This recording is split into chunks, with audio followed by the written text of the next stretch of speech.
estarmos aqui novamente. Aceitei o convite porque me falaram que ia receber o pagamento, que eles iam fazer o pagamento antecipado em bônus hora. Então eu não posso perder. E aí tomara que vocês também aproveitem as mesmas oportunidades. Falou que vai pagar em bônus hora, não foge não, porque nós estamos precisando. Quando a gente fala da nossa casa, quem estiver em Belo Horizonte, quem for visitar Belo Horizonte, pega o contato conosco para conhecer lá, além da Casa Espírita, é também o abrigo com garotos especiais. E a ideia é a gente estar divulgando o trabalho da casa também. Então, quem for nos visitar, faz esse favor de conhecer e divulgar o nosso trabalho. Lar Fraternidade Maria de Nazaré, Lafran. Hoje nós estamos abrigando 20 garotos especiais com paralisia cerebral e aberto a visitas lá, ok? Quando a gente fala em ame-se e cure a sua vida, primeiro é importante a gente entender um pouco da história dos historiadores e filósofos, quando eles vêm falando para a gente a respeito do amor. Empédocles, na Grécia Antiga, ele dizia que o amor é o sentimento que preside a ordem do mundo. Tudo vem a partir do amor. Heráclito, ele colocava que não era para a gente se preocupar tanto com as questões do amor, que é um sentimento muito cheio de contrastes, e se a gente ficar preocupado com as questões do amor, a gente não se atentará para as outras situações que o mundo apresenta. Parece que Heráclito passou despercebido pelas questões do amor. Sócrates, ele construiu uma doutrina que se chama doutrina maiêutica, aquela que reúne tudo e todos em torno do Criador. Hipócrates, ele não estava preocupado em definir e estudar o amor. Ele preocupou em tratar as pessoas para que elas estivessem com saúde, livres para amar. A doença que mais acometiam as pessoas naquela época, há aproximadamente 400 anos antes de Jesus, era a melancolia. Melancolia do grego significa humor negro. E Hipócrates, preocupado com a quantidade de pessoas melancólicas que andavam pelas vias, ele começou a estudar a causa da melancolia. E uma das formas de tratamento, ele conseguiu descobrir, e essa forma é trazida até hoje. Melancolia, do grego, humor negro. Esse termo, ele perdurou até aproximadamente final do século XVIII e início do século XIX. E depois o termo foi atualizado para depressão. Então, Hipócrates, naquela época, ele já trabalhava a cura da depressão. E a cura da depressão, ela era feita pelos sacerdotes que poderiam curar. Os médicos da época não poderiam promover esta técnica da cura.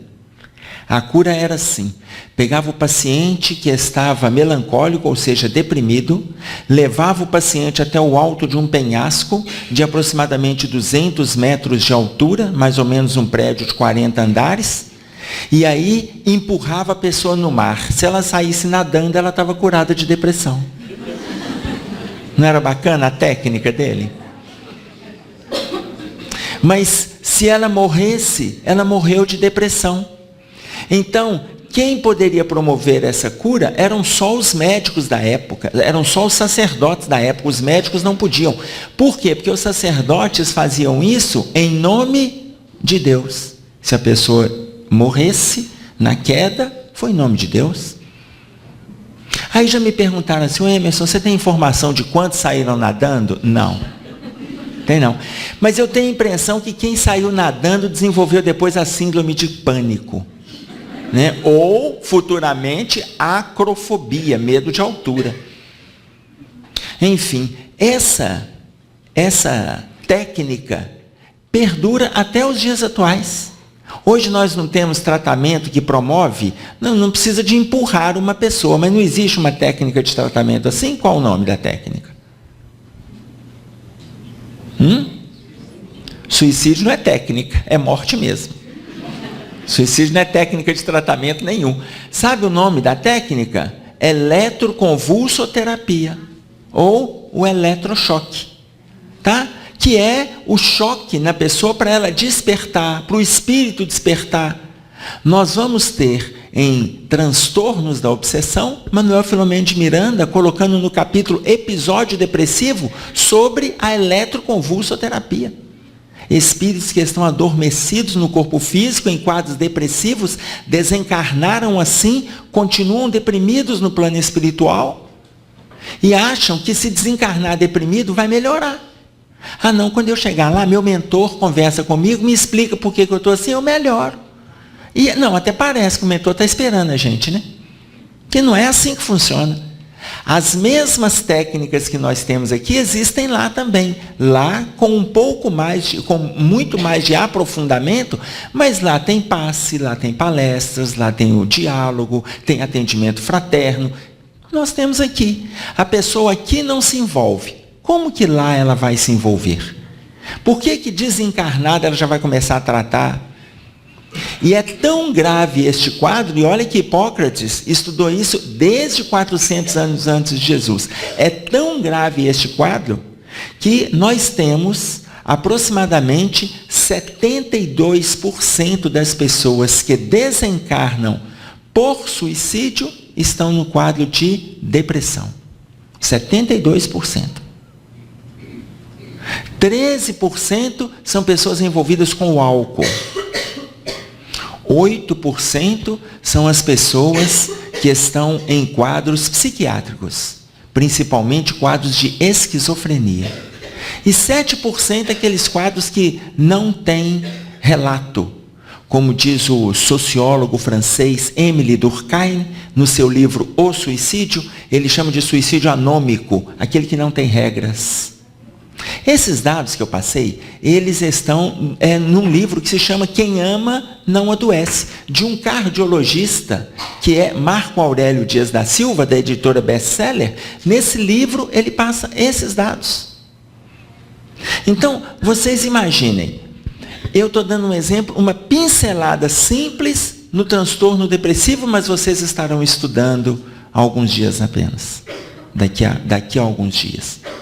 Este é um exemplo do que Hipócrates fez para trabalhar a melhora do estado íntimo da criatura, do ânimo da criatura, para ela dar conta de amar. Mas se nós temos historiadores, filósofos que falaram a respeito do amor, nós temos também cenas na Grécia Antiga de grandes atrocidades. Esparta e Atenas viviam em constante litígio. Quando as duas cidades estavam em paz, as crianças que nascessem do sexo feminino, elas eram preparadas para participar dos desfiles primaveris. As crianças que nascessem do sexo masculino, eles eram preparados para pegarem armas, espadas, lanças, desde criança. Quando as cidades entravam em guerra, eles estavam preparados para lutar. Normalmente, quando tinham os desfiles primaveris, as mulheres de Atenas venciam os desfiles. Por isso as mulheres de Atenas foram consideradas as mulheres mais belas do mundo. Os homens espartanos, quando entravam em guerra, venciam as guerras, e eles eram considerados os homens mais fortes do mundo. Mas as crianças que nascessem do sexo masculino ou feminino e apresentassem alguma deficiência física, elas não serviam nem para participar dos desfiles primaveris e nem para pegarem armas. Elas eram lançadas vivas nos bueiros da cidade para que os ratos consumissem com seus corpos, com o aval da lei. Parece para nós uma cena de grande atrocidade. Mas se nós voltarmos um pouco na história, aproximadamente 70 anos atrás, nós vamos ter a maior atrocidade que a Terra viveu em todos os tempos. Explode a Segunda Guerra Mundial em 1939, que dura 6 anos. Em 6 anos de guerra, as bibliografias nossas falam em 6 milhões de mortes. Foram 6 milhões de mortes de judeus. Foram 1.900 sacerdotes católicos. Foram 10 milhões de católicos e 20 milhões de russos. Em 6 anos de guerra, nós tivemos uma média de 40 milhões de pessoas sendo exterminadas. Não existiu em toda a época da história da Terra maior atrocidade do que essa. Então, ainda que a gente venha estudando amor, nós estamos até hoje vivendo cenas de desamor. Divaldo Franco, no livro Ante os Tempos Novos, ele coloca para nós da visita que ele fez nos campos de concentração de Sobibor e de Mauthausen. Sobibor na Polônia, Mauthausen na Áustria, e ele fala a respeito dos espíritos que ainda estão ali. Eles não sabem que a guerra acabou. Ainda tem judeus sendo sacrificados e planejando com sentimento de vingança. Ainda tem soldados nazistas planejando mortes.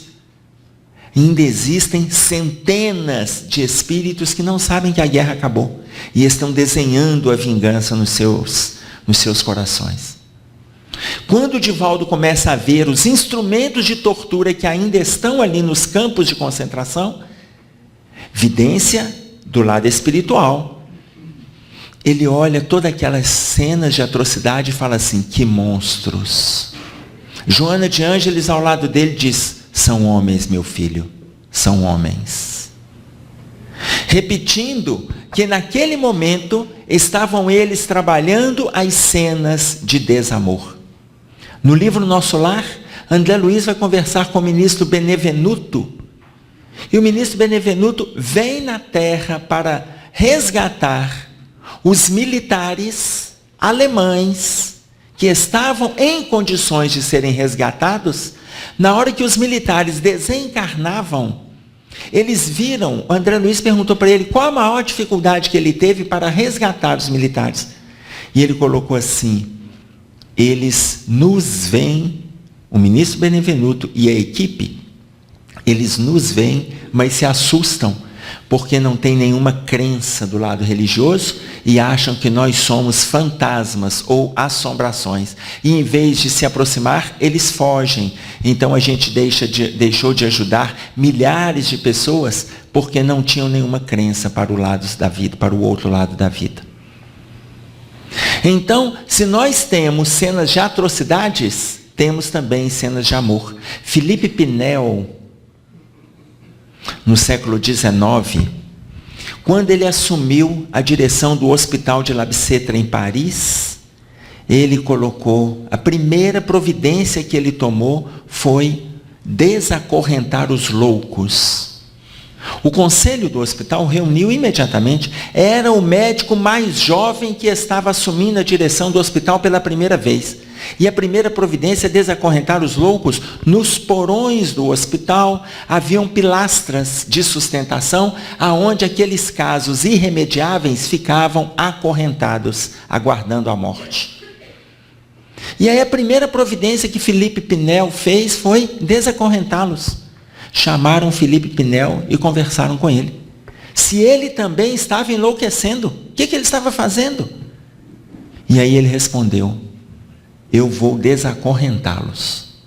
Eles vão viver igual gente. Mas o que você vai fazer? Perguntaram para ele. E ele falou: eu vou amá-los. Eu vou fazer com que eles se sintam gente outra vez. E ele respondeu como o sacerdote do Espírito. Porque ele pegou um dos quadros graves e fez com que isso se transformasse num sentimento de cultivar o amor nas relações. Mas se nós aprofundarmos ainda nas colocações do amor, nós vamos ver Leo Buscaglia, professor de literatura nos Estados Unidos. Ele escreveu um livro que se chama O Amor. O livro dele é a teoria, é a tese de doutorado dele. Ele desencarnou em 99 e os conceitos perduram. E ele coloca para nós que não é para a gente se preocupar em amar do jeito que Jesus ensinou, não é para a gente se preocupar. Não é para se preocupar em amar o inimigo. Ele fala que amar o inimigo é muito demorado e muito desgastante, não preocupa com isso não. Ele diz que é para a gente fazer um exercício para aprendermos a lidar com o amor. O exercício é o seguinte: primeiro você ama quem te ama. Ama o marido, ame a esposa, ame os filhos, ama quem te ama. Porque quando você ama quem te ama, e tem desacordos e resolve aquilo, e vem uma divergência e resolve de novo, ama quem te ama, você está treinando para ampliar o amor. Depois você começa a amar as pessoas que são chatas, porque tem tanta gente chata na Terra, não tem? A gente tem que ter o cuidado para não achar todo mundo chato, porque aí o problema não é o outro. Aí ele fala, você exerceu com quem te ama, depois você parte para aqueles que são chatos, exercendo com esses dois grandes grupos, comece a trabalhar, amai os vossos inimigos. Então nós vemos que o amor, ele tem várias dimensões. André Luiz, falando a respeito do amor, ele fala, o amor, na sua essência, será aquilo que você fizer dele. O amor, na sua essência, será aquilo que você fizer dele. Não tem como a gente dizer esse que está certo, aquele que está errado. Nós temos um sentimento, caminhamos todos nessa direção, mas a escolha é nossa. A escolha é nossa, o amor na sua essência é aquilo que você fizer dele. A Sueli Caldas Schubert, no livro Obsessão e Desobsessão, ela fala para nós do problema mais grave que acontece hoje na Terra. A gente pensa assim, é a calúnia, a mentira, a corrupção, a droga, as guerras, a falsidade. Tudo isso é real. Mas na introdução do livro, ela chama de obsessão. Ela chama a obsessão de problema de emergência. Porque tudo isso que a gente pensa quando falamos em gravidade, é realmente, na sua raiz, o quadro obsessivo. Tem o quadro obsessivo na sua raiz. Mas ela coloca mais. Lá na quarta parte do livro, no capítulo 2, intitulado O Antídoto, para a gente se livrar de todas essas dificuldades, o antídoto, o amor. Então nós precisamos aprender a lidar com o amor. Mas quando a gente vai pensando a respeito do amor, a gente está abordando o amor de forma generalizada. E alguns falam assim, Jesus veio ensinar o amor ao próximo para nós. Jesus não veio falar de amor ao próximo. Jesus não veio falar de amor ao próximo. Quem falou de amor ao próximo pela primeira vez para a gente foi Moisés, não foi Jesus. Nós vamos encontrar Moisés falando em Levítico. No capítulo 19, no versículo 18, ele coloca, não atentarás contra o teu próximo, mas amarás o teu próximo como a ti mesmo. Esses dados ele repete em Deuteronômio. Quando vem a tábua dos 10 mandamentos, ele fala, amarás o Senhor teu Deus de todo o teu coração, de toda a tua alma, de todo o teu pensamento. E ao próximo como a ti mesmo. Então, Moisés veio falar de amor ao próximo. Mas o que Jesus veio fazer de novo? De novo, ele veio aprofundar na lição de amor ao próximo. Porque para a gente amar o próximo, é só o próximo que gosta da gente, vocês já notaram? Aí nós colocamos que o inimigo não é o próximo, ele é inimigo. Aí o que Jesus fez? Amai os vossos inimigos. Mas o inimigo também é próximo, mas como a gente não estava entendendo, né? E ainda tem aqueles que entendem assim, não é para eu te amar, não, é o próximo. Não, nele não, é o próximo. É o próximo. Aí tem gente que vai só adiando, não é esse, não, é o próximo. Jesus falou o próximo. E a gente vai adiando para amar. Não é isso não. E aí o que Jesus trouxe de novo? Amai os vossos inimigos. Ele veio aprofundar na questão do amor. Khalil Gibran, quando fala em amar os inimigos, ele falou assim, vou colocar esse ensinamento de Jesus ao pé da letra e vou amar a mim mesmo. É muito bacana essa colocação de Khalil Gibran. Por quê? Porque quando ele fala, vou colocar ao pé da letra e vou amar a mim mesmo, no Obras Póstumas, no item 58, a espiritualidade coloca que o homem é o obsessor de si mesmo. As maiores dificuldades que a gente vive é a gente que cria.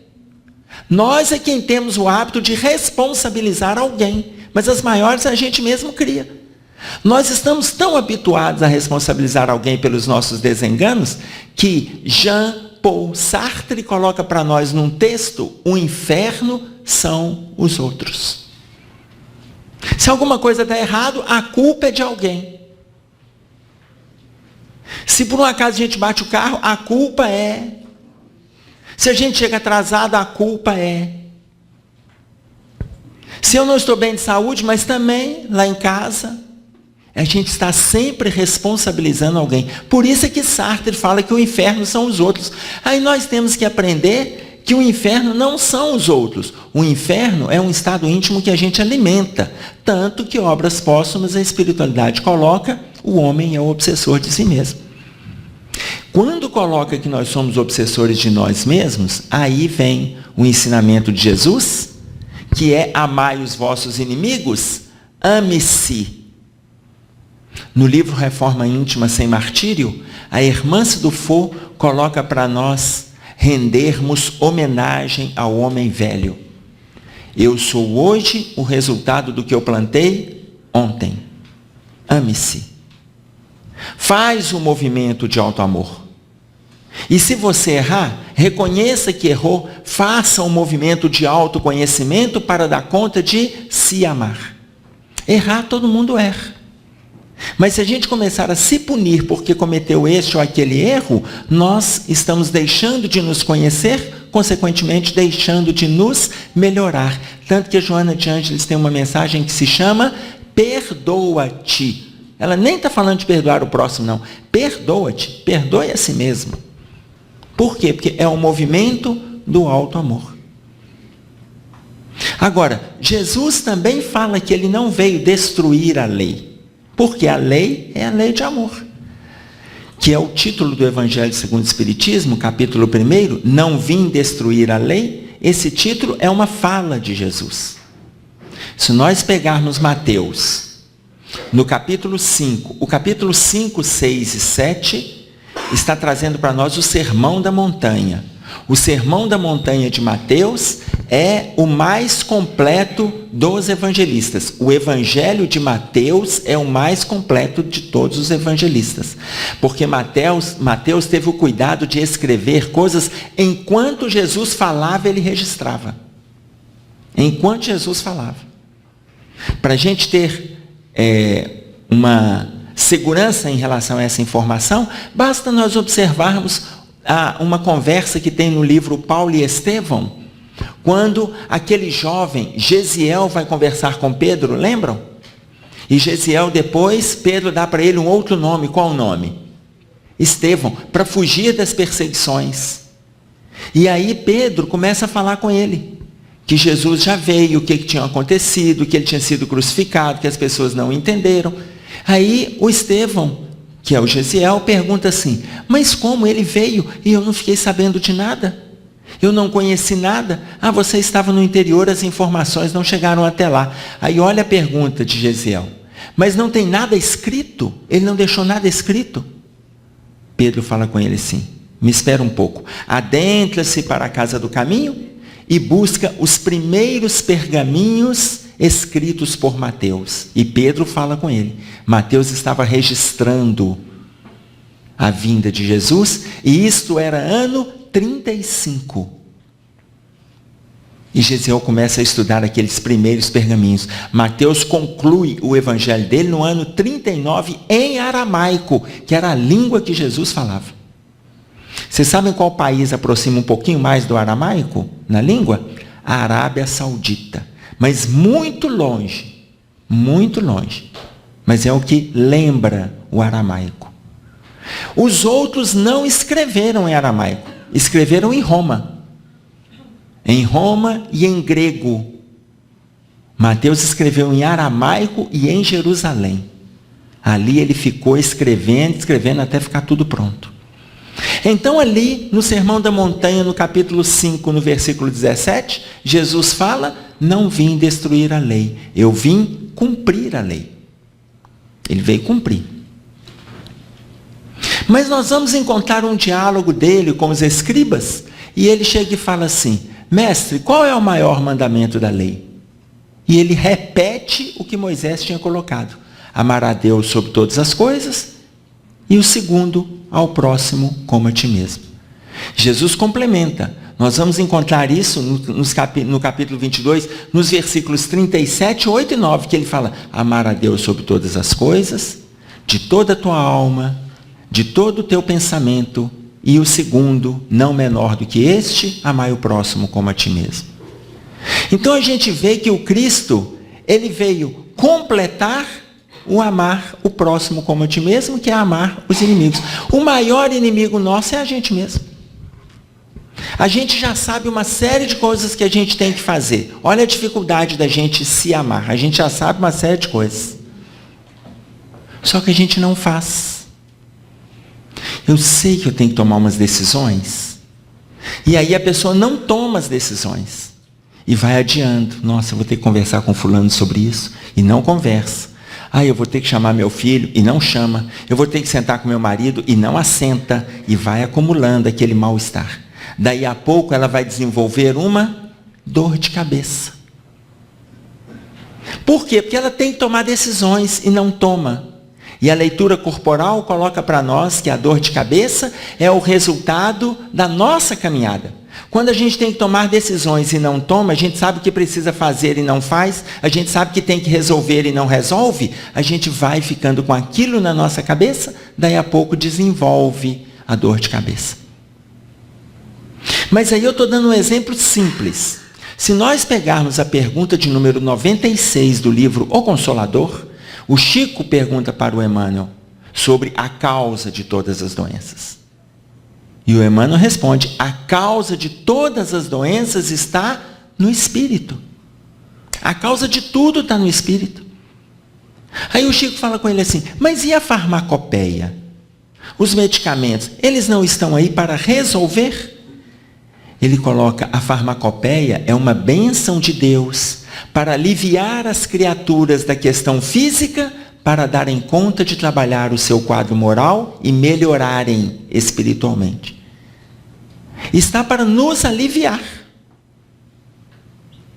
Então eu estou dando um exemplo da dor de cabeça, mas vamos fazer uma outra avaliação. Qual a doença mais simples que existe?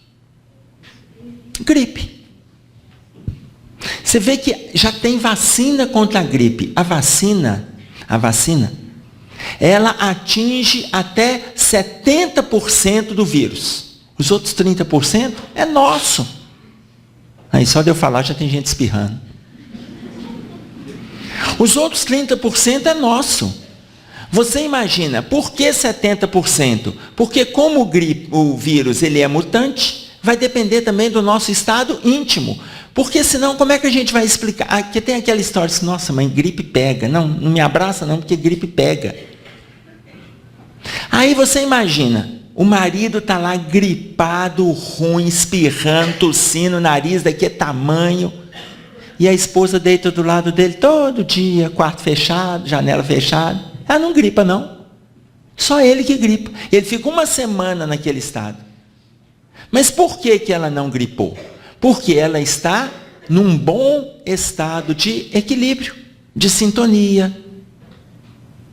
Aí eu não estou dizendo que todo mundo que está saudável sem gripe é porque está equilibrado. Não é isso não. Senão vai estar todo mundo saindo aqui sem gripar e falar: então eu estou equilibrado, eu posso ficar tranquilo. Eu não disse isso. Mas neste exemplo, deixa claro para nós que a gripe, ela fragiliza o nosso estado íntimo, consequentemente cai a nossa imunidade, daí a pouco o vírus está fazendo festa dentro de nós. Então, o movimento de autocura, ele é também de autoconhecimento. Outro exemplo. Para a gente ter uma ideia como que está o nosso corpo, avalia o lado direito do seu corpo e o lado esquerdo. Para você ter uma ideia do seu corpo e das suas relações.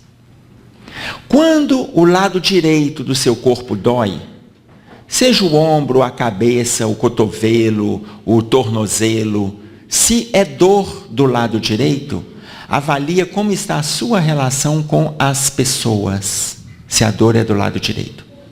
Se a dor é do lado esquerdo, avalie a sua relação consigo. Entender? Para a gente guardar isso na cabeça, basta a gente pensar que o nosso coração está mais para o lado esquerdo. A dor, o problema do lado esquerdo é a sua relação consigo. O problema do lado direito é a sua relação com o próximo. Ah, mas eu tenho uma dor nos pés. Porque eu sei que vocês estão pensando assim, e aquele que dói o esquerdo e o direito? Morreu. Porque na realidade, quando um lado dói, já está dando tempo da gente avaliar. O outro lado dói, dá tempo de avaliar. Avaliação não significa simplesmente a descoberta. Significa descobrir e corrigir. Então você está com um problema de vista, a não ser aqueles que têm questões de nascença. Você está com algum problema de vista? Avalia. Ah, eu estou com uma irritação, eu estou com uma conjuntivite, avalia como você está observando o mundo, as pessoas, avalia a ótica. Está com algum problema relacionado à área gastrointestinal? Avalie as coisas que você está engolindo. Se você não está assimilando coisas negativas demais da conta. Assimilando e não dando conta de digerir e vai passando mal com aquilo ali. Ah, mas se a pessoa falou da gente, a gente tem que chegar e devolver? Ah, não, isso eu não vou engolir. Não. Depende, a gente pode se livrar daquilo ali. Depende de como nós estamos recebendo aquela informação. Certa vez eu entrei na nossa casa espírita, e aí uma das diretoras chegou para mim e falou assim, ô Emerson, uma observação, nós temos uma cozinheira, uma das nossas cozinheiras, ela é negra. E ela chegou e falou assim, Emerson, você por um acaso fez algum comentário a respeito da cor da pele da cozinheira? Não. Fiz não. Ah, porque uma voluntária fez um comentário lá no refeitório, que a hora que ela estava trazendo a alimentação para os garotos no refeitório, falou assim, bem que o Emerson fala, essa nega fica inventando doença só para tirar licença. Eu falei, não falei não. Ah, porque eu acho que você deveria conversar com ela então, porque tinha outros voluntários lá, tinha funcionário lá, e ficaram com essa informação. A senhora acha que eu deveria conversar? Acho. Ah, mas eu não vou conversar não. E você vai conversar com a cozinheira? Também não. Ela me conhece, tem 17 anos que ela está aqui, eu tenho mais de 30. Ela me conhece? Não. No dia seguinte, a coordenadora me chamou de novo. Ô Emerson, eu estou incomodado com aquilo, porque ficou muito mal, porque tinha mais gente escutando e tal. Eu gostaria que você conversasse com a voluntária. A senhora gostaria? Eu gostaria. E com a funcionária também, tá certo. Você vai conversar? Não. Não vou não. Mas eu entendo que a senhora gostaria, né? Tá tudo bem, mas não vou conversar não. Ah, mas eu acho que é importante. Talvez seja, mas não vou não. No terceiro dia, ela me chamou de novo. Ô Emerson, eu andei pensando naquela situação, mas assim, porque assim, está acontecendo um comentário aqui na casa e tal. Eu falei, olha, eu gostaria que você falasse com elas. Conversa com uma, depois você chama a outra. Pelo menos então a cozinheira, para falar que você não falou aquilo. Eu falei, a senhora acha que é melhor? Acho. Ah, mas eu não vou falar não. Você não vai falar não? Não vou não. Eu não vou falar porque quem me conhece já sabe que eu não estaria fazendo um tipo de comentário desse. Quem me conhece? Quem não conhece vai me conhecer. E pronto, não vou entrar, isso é contenda, não vou entrar nisso, justificar. Quem falei, para que isso? Enfim, não falei nada. Passaram-se aí uns 30 dias, 40 dias, aquela que era voluntária saiu da casa. Encontro com ela na rua, lá na região. Ô fulana, como é que você está? Dou um abraço nela, volta lá na casa, assiste reunião conosco, não sei o que. Tá, uma hora eu vou lá sim. Pronto, acabou. Mas nós temos um tal de querer tirar limpo. Aí a gente começa a adoecer. Ah, não, porque isso eu não engulo. Aí nós inventamos um ditado que é assim, eu dou um boi para não entrar numa briga, uma boiada para não sair. Não, a gente tem que dar boi, boiada, fazenda, tudo para não ficar convivendo com briga. O mal-estar, ele é nosso. O mal-estar é nosso.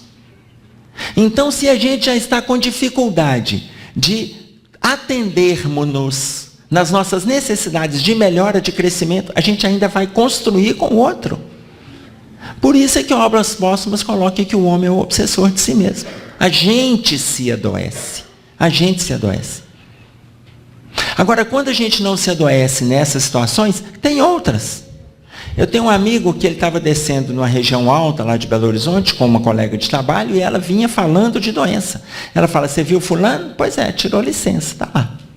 Agora sobrecarrega a gente lá na empresa. O outro já falou que ele também já vai adoecer semana que vem. Ele já faz até previsão da doença dele.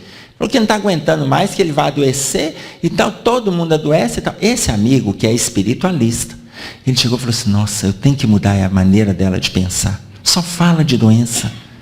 E aí ela veio falando, fulano não está bem, o outro está passando mal, tá? E foi falando. Aí ele viu o pôr do sol no entardecer lá em BH e falou assim, aqui, você viu o pôr do sol hoje à tarde? Aí ela olhou para um lado, olhou para o outro, e ela falando de doença, ele vem com o pôr do sol, né? Pensou que ele que estava doente. E aí ela pegou, olhou para ele e falou assim, foi numa tarde como essa que meu pai adoeceu. Tem pessoas que são assim. Tem pessoas que são assim. Não pode ter uma oportunidade para se espiritualizar. Não pode. Porque não dão conta. Não dão conta. E ela continuou falando de doença. Então não tem muito o que fazer. Então a gente tem que preocupar em nos curarmos. Para nos curarmos, nos cuidarmos.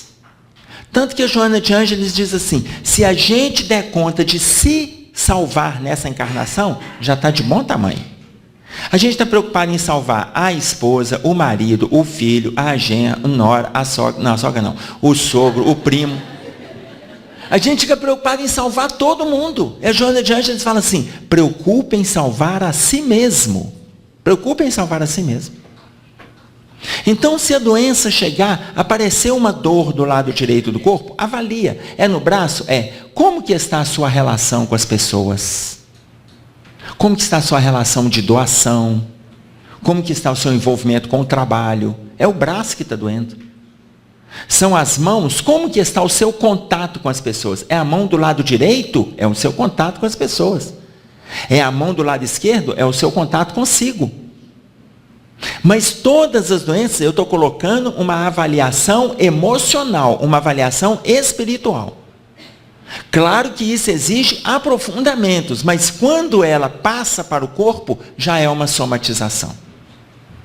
Eu já estou somatizando situações que eu criei nesta ou em outras encarnações. Porque a doença, segundo o que coloca Emmanuel, nasce no espírito. E depois ela vai chegar no corpo físico, que é a somatização. Então, como nós estamos avaliando essa relação? Eu estou com problema de intestino?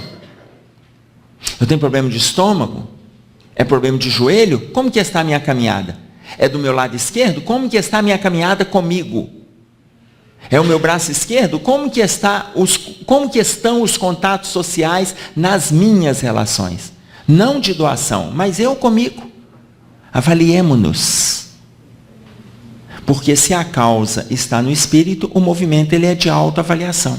Descobrindo, autoconhecimento. Conseguindo se conhecer, autoamor.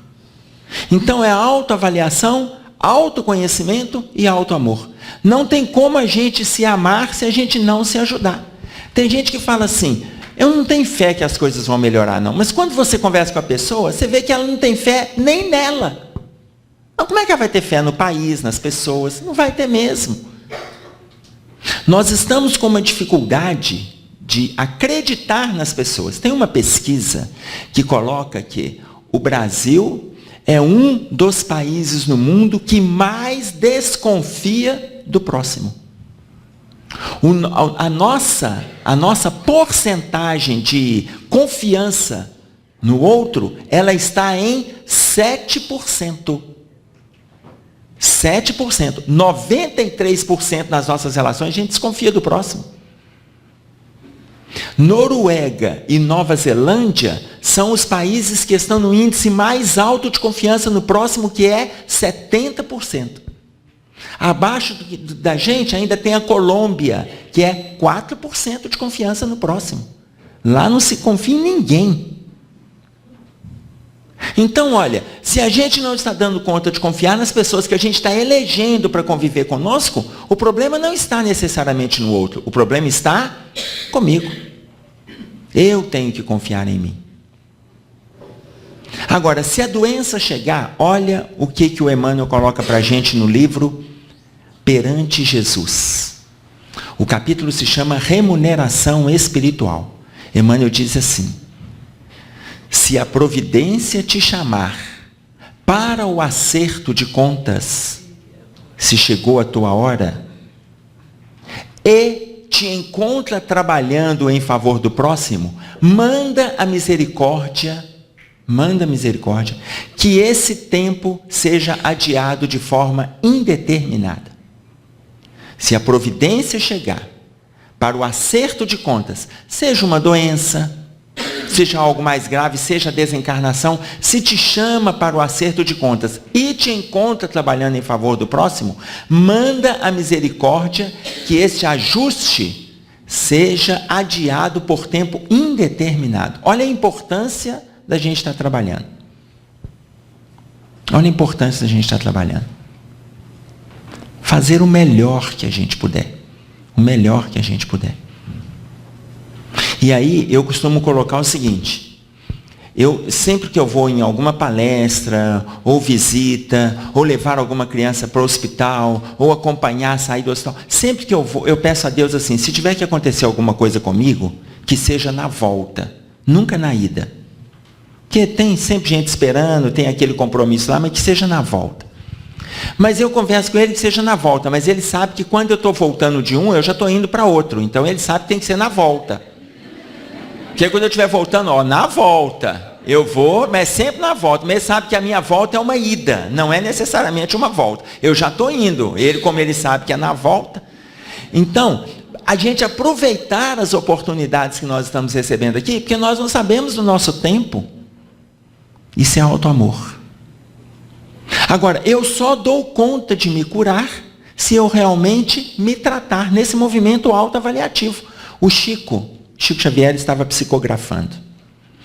Quando deu por volta de 1h da manhã, os olhos dele começou a sangrar enquanto ele psicografava. E aí ele viu o espírito de Antônio Loreto Flores e falou com ele assim: ô Flores, vai atrás do Dr. Bezerra para mim e pede a ele para aplicar uma medicação nos meus olhos, porque ele está sangrando e eu estou vendo aqui que tem muitos desencarnados ainda para se comunicarem. Isto era 1h da manhã. Antônio Loreto Flores chama o Dr. Bezerra, o Dr. Bezerra chega e fala assim: ô Chico, eu estava com você aqui agora, por que você não me falou que estava sentindo dor? Ele falou assim: porque eu sou um verme da terra que não merece todo esse crédito dos espíritos. Aí o doutor Bezerra olhou para ele e falou assim: se você é o verme, eu sou o quê? Ele falou: você é o veterinário de Deus? Aplica a medicação. Então, quer dizer, naquele momento ali, ele não abriu mão do trabalho, ele não se dispensou da atividade. Nós fazemos esse movimento. Hoje eu estou com enxaqueca. Ontem eu torci o pé. Hoje eu estou achando que eu vou gripar, estou começando com um resfriado, eu não vou não. A gente vai adiando as tarefas que tendem a nos acrescentar. A gente vai adiando. Então aproveitemos o momento que a gente tem. Numa outra época mais jovem, o Dr. Fritz chegou para o Chico e falou assim: Chico, eu posso curar as suas vistas. Eu sei a origem do seu problema, eu posso curar as suas vistas. Aí, você gostaria que eu fizesse? Isso através do médium Zé Arigó, que ainda estava encarnado. Aí ele chegou e falou assim: eu sei que o senhor pode, mas eu não gostaria que o senhor curasse, não. Ele falou: Chico, mas eu posso fazer esse movimento por você? Não, mas eu prefiro, não cura não. Ele falou: Chico, por que você não quer? Aí ele falou com o Dr. Fritz assim: é porque esse problema de vista eu já conheço e já sei lidar com ele. Tem remédio, tem o óculos, eu já sei lidar com ele. Depois o senhor cura as vistas e aparece outro que eu não sei cuidar, então deixa esse. Aí o Dr. Fritz deixou e ele passou a encarnação inteira dele com problema de vista. Eu fiquei pensando, se o Dr. Fritz chega para nós e pergunta para a gente está com um probleminha lá, Se ele perguntar, mas na hora, eu acho que a primeira resposta que a gente vai falar é assim, ai. Primeiro a gente fala do nosso sofrimento, para depois ele vir para a cura. Primeiro a gente vai falar da dor. E se a gente não tiver nada para curar, é capaz de a gente pedir a ele assim, olha, já que não tem nada, pode ser uma plástica. Porque nós vamos querer aproveitar de alguma maneira, já que ele está se prontificando. Mas é porque a dificuldade é nossa. A gente precisa de trabalhar o bem-estar nas nossas relações, mas o primeiro bem-estar eu tenho que trabalhar na relação comigo mesmo. Se eu não der conta de fazer esse movimento comigo, dificilmente eu vou conseguir fazer isso com o próximo. Então, para nós termos uma ideia, quando a gente pega a nossa dificuldade até de assumir a nossa postura enquanto espíritas. Se a pessoa te olha meio de lado assim e fala assim, você é espírita? Aí você fica assim, ai meu Deus, onde é que ele me viu? Só da pessoa te olhar de soslaio, olha, não tem problema. Aí você responde, sou. E é tranquilo, responda que é espírita. Mas é porque tem gente que fala assim, não, eu não gosto de falar isso não, porque eu preciso falar assim, que eu estou tentando. Gente, não existe tentativa de ser espírita. Ou a gente é, ou a gente não é. Você já perguntou, uma mulher está grávida, 3 meses, 4 meses, aí você vai perguntar para ela, você está grávida? E ela está assim, eu estou tentando. O bebê está lá. Nós estamos grávidos da doutrina. É uma doutrina nova. Está claro, olha, se é uma doutrina nova, então abracemos essa causa. A gente fica assim, não, vou falar que eu estou tentando. Ou a gente é, ou a gente não é. Por quê? Porque o verdadeiro espírito é aquele que luta pela transformação moral e dominar as más tendências. É o que o Evangelho coloca para nós no capítulo 17, sede perfeitos. Luta pela transformação. Se a gente está lutando, está ótimo. A gente consegue descobrir que errou, que está acertando, que vai corrigir, está ótimo. É esse movimento. E tem outros que você pergunta assim, você é espírita? Ele vai chegar e falar assim, por que você está me perguntando? Não, porque ontem eu te vi brigando com fulano ali no sinal de trânsito. Aí você fala assim, porque eu sou espírita. Você viu aquela briga lá, o que aconteceu? Eu vi que você foi embora, depois ele foi embora também, mas vocês xingaram um ao outro lá. Pois é, você sabe por que eu xinguei? Não, por quê? Porque eu sou espírita. Porque se eu não fosse espírita, eu não xingava, eu matava. Mas eu já melhorei tanto que hoje eu não mato mais, eu só xingo. Melhorei ou não melhorei? Melhorei. No passado eu matava, hoje eu não mato mais, eu estou xingando. Mas vai chegar uma hora que eu não vou nem xingar mais. Eu só vou desejar que ele quebre a perna na primeira esquina. Mas eu já melhorei. Por quê? Olha, eu antes matava, já não mato. Xingava, já não xingo. Desejo o mal, mas ele não sabe. Eu e Deus só que sabemos, já melhorei. Vai chegar uma hora que eu não vou nem matar, nem xingar, nem desejar o mal. Eu vou parar e fazer uma prece por ele. Melhorei? Melhorei muito. Mas vai chegar uma hora que eu não vou nem matar, nem xingar, nem desejar o mal. E além de parar e fazer uma prece, eu paro e ofereço ajuda. Melhorei? Melhorei. Esse movimento aqui, eu demoro 700 anos. A gente não vai se angelizar numa encarnação, não. Nós temos que parar com isso. Nós vamos ficar séculos.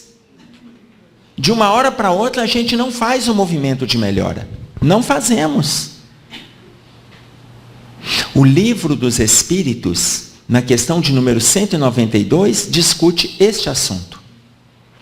Se nós aproveitarmos a nossa encarnação e fizermos todo o bem que a gente desejar, todo o bem, nós já desencarnaremos numa situação quase angelical? Desencarnaremos? Não. O Livro dos Espíritos coloca que quando a gente fizer todo o bem que a gente hoje conhece, existem outros valores do campo moral e espiritual que a gente desconhece e que nos será conhecido quando a gente colocar os atuais em prática. Então, por enquanto, nós temos muito para caminhar ainda. E aí eu fico lembrando que, lá no final do século XIX, inventaram uma máquina bacana demais. Chamava-se máquina de escrever. E aí a gente datilografava, Era uma beleza, você evitava a caneta, né? Datilografava para lá, para cá e tal. Quem é que fez curso de datilografia? Levanta a mão, só para eu ter uma ideia. É bom que a gente trabalha com os maduros, né? Porque a maioria já passou pela máquina de escrever. Hamilton, Olivetti. Aí você datilografava, aí ia lá e voltava o carro. Pá! Datilografava, pá! Quando ia nas escolas, aquela barulheira de carro voltando. Os nossos jovens não sabem nem o que significa a palavra datilografia. E ainda inventaram, quando a gente não dava conta de datilografar, a catilografia, que você ficava lá. Hoje eles catam e ninguém fala nisso mais. Ninguém fala, e nós passamos pela datilografia. 100 anos depois inventaram uma outra máquina, a máquina de escrever elétrica. Aí já não tinha mais aquele carro de você puxar com a alavanca, não tinha aquilo não. Você apertava uma tecla e o carro vinha, e depois ele ia, e depois ele vinha. Era uma beleza. Antes da gente aprender direito a máquina elétrica, surgiu a máquina eletrônica. Que beleza. Nós nem conhecemos eletrônica e surgiu um trombolho chamado computador. Mas você vê que a natureza não dá saltos. O teclado do computador é o teclado da máquina de escrever de 1875. O teclado do celular é o teclado da máquina de escrever de 1875. Com pequenas mudanças para adaptar no aparelho, mas é o mesmo. É A, S, D, F, G, J, K, L, M, N, C. Todo mundo aprendeu, né? Essa lição, esse raio dessa lição ficava na cabeça da gente, mas todo mundo aprendeu. Se nós não poderíamos ter inventado o computador no ano de 1875, é porque a natureza não dá salto. Não conseguimos inventar o celular no início do século XX, é porque não dá salto. O nosso processo evolutivo é a mesma coisa. Ah, mas eu ontem pisei na bola, eu fiz isso, eu fiz aquilo. Eu fumava ou eu bebia. Não importa. O que a gente pode fazer a partir de agora? Porque o processo de auto-amor, ele é de auto-revisão. O que eu posso fazer a partir de agora? Conta-nos o livro Voltei, do irmão Jacó, que ele, quando desencarnou, ele foi recebido na praia por Dr. Bezerra de Menezes, ele e mais 3 outros espíritos que tinham desencarnado. Eles foram para a praia, aguardando a chegada do Dr. Bezerra, Marta, filha de Jacó, que já estava no plano espiritual, e o espírito do irmão Andrade, que a acompanhava no plano espiritual. E eles vieram receber esses 4 que tinham desencarnado. Eles fizeram uma prece, curtiram um pouco ali, renovando as energias da praia, e depois o Jacó, ele quer descrever para nós como que é a questão da desencarnação. E eles vão passar por uma ponte sobre um umbral. Sobre um umbral. Quando eles vão passando por essa ponte sobre o umbral, lúcidos, uma das pessoas que estavam ali passando na ponte, ele começa a ver os parentes do outro lado, todos começam a ver os parentes, ele começa a gritar, eu não posso passar por essa ponte, porque eu matei na terra. Quando ele fala que ele matou, os espíritos que estão no umbral olham para cima e começam a gritar, criminoso não passa, criminoso fica aqui entre nós, criminoso não passa. E aí o Dr. Bezerra reúne o grupo de novo e fala, temos que manter a vigilância, senão seremos atraídos pelo grupo que está em outro estágio. Fazem uma prece, continuam atravessando. Aí o Jacó pergunta para a filha dele assim, filha, este homem cometeu um crime quando ele estava na terra? Cometeu, papai. Ele tirou a vida de uma pessoa e ele viveu mais 30 anos após o crime que ele cometeu. E esses 30 anos que ele viveu, ele começou a trabalhar em favor do próximo e aproveitou todas as oportunidades de auxiliar o próximo para fugir da culpa que ele carregava do crime que ele cometeu. E isso deu para ele a mesma condição que o Senhor está tendo de passar por essa ponte. Só que o Senhor trabalhou 52 anos em favor da doutrina. Então, imaginem vocês, a questão não é o que a gente fez ontem, é o que nós estamos fazendo a partir de agora com o conhecimento que a gente tem, com a saúde que a gente está, o que nós estamos fazendo em favor de nós e do próximo.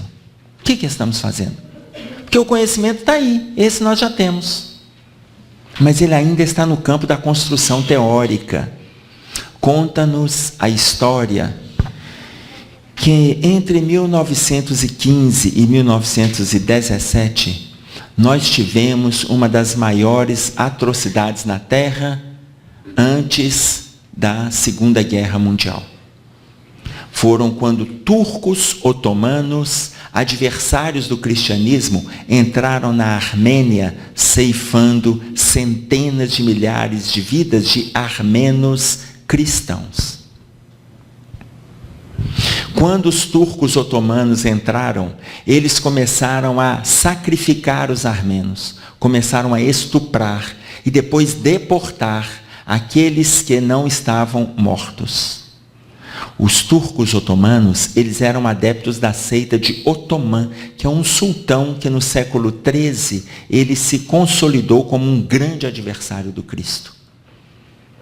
Mas um episódio nos chama a atenção, que é quando um grupo de militares entraram na Armênia, e esse grupo de militares entrou num determinado lar e viu que ali tinha o casal e as filhas. Eles mataram os pais. O oficial deste grupo estuprou as meninas, as mais jovens, e entregou as mais novas para os seus soldados fazerem a mesma coisa. A garota mais velha ele levou para sua casa para ser prisioneira e atendê-lo nas suas viciações sexuais. Mas, depois de uma folga, quando ela viu um descuido da guarda deste militar, deste oficial, ela conseguiu fugir. Ela fugiu e ela começou a estudar. Se graduou e fez enfermagem. Numa dessas reviravoltas da história, ela foi trabalhar num hospital de militares feridos de guerra.